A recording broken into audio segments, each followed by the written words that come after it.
The French Revolutionary Wars began in 1792. Preparations. France declared war on Austria on 20 April 1792. Prussia and other powers had allied themselves with Austria in the expectation of conflict, and thus France faced a coalition and not a single power at the moment when the emigration of nobles, the ferment of the revolution, and want of material and funds had thoroughly disorganized her army. The army performed poorly in the first engagements. Near Lille, French soldiers fled at sight of the Austrian outposts and murdered their general Théobald Dillon, whom they accused of treason. The commanders-in-chief of the armies became political suspects, and before a serious action had been fought, the three armies commanded respectively by Rochambeau, Lafayette and Luckner had been reorganized into two commanded by Dumouriez and Kellermann. Thus the disciplined soldiers of the Allies had apparently good reason to expect an easy campaign. On the Rhine, a combined army of Prussians, Austrians, Hessians and French émigrés under the Duke of Brunswick was formed for the invasion of France,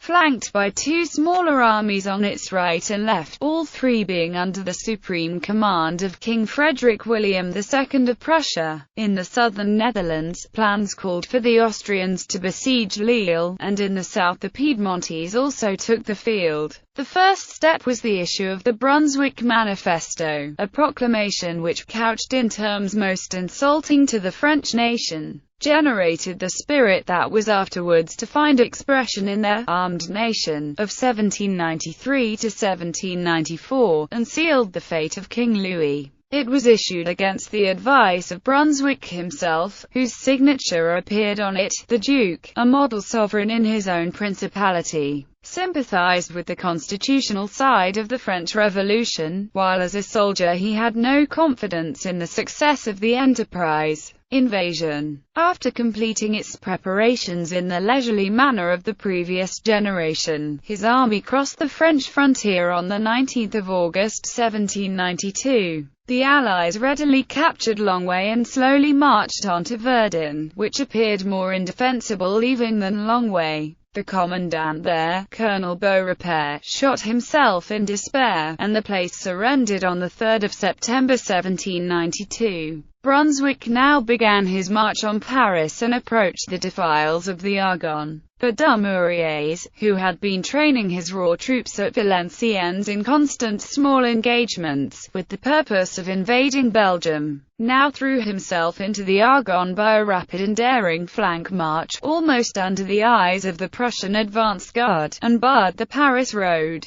Summoning Kellermann to his assistance from Metz, Kellermann moved but slowly, and before he arrived the northern part of the line of defense had been forced. Dumouriez, undaunted, changed front so as to face north, with his right wing on the Argonne and his left stretching towards Chalons, and in this position Kellermann joined him at St. Menehould on 19 September 1792. Brunswick meanwhile had passed the northern defiles and had then swung round to cut off Dumouriez from Chalons. At the moment when the Prussian maneuver was nearly completed, Kellermann, commanding in Dumouriez's momentary absence, advanced his left wing and took up a position between St. Menehould and Valmy. The result was the cannonade of Valmy. Kellermann's infantry, nearly all regulars, stood steady. The French artillery justified its reputation as the best in Europe, and eventually, with no more than a half-hearted infantry attack, the Duke broke off the action and retired.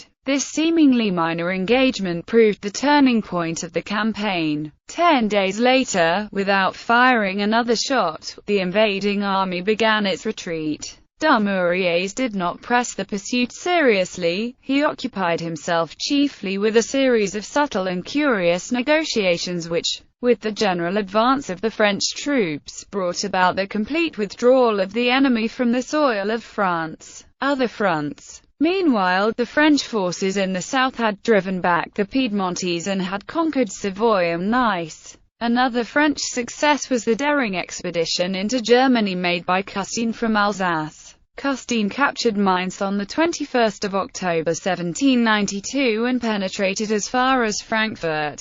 In the north, the Austrian siege of Lille had completely failed, and Dumouriez now resumed his interrupted scheme for the invasion of the Netherlands. Controlling enormously superior forces, he made his advance late in the season and surprised the Austrians. On the 6th of November he won the first great victory of the war at Jemappes near Mons, and this time advancing boldly, he overran the whole country from Namur to Antwerp within a month. Cultural representations. The situation of 1792, and the feeling of dire threat felt by the invaded French, are reflected in large parts of the wording of the French anthem, La Marseillaise, written at the time. Against us, tyranny's bloody banner is raised. Do you hear in the countryside, those ferocious soldiers roaring? They come right into our bosom, to slit the throats of our sons, our wives. Custine's invasion of the German Palatinate forms the background for Goethe's Hermann and Dorothea, written a few years later. The epic poem's plot takes place in a small town near Mainz, flooded by refugees who fled their villages on the western side of the Rhine in order to seek refuge from the French troops on the eastern side.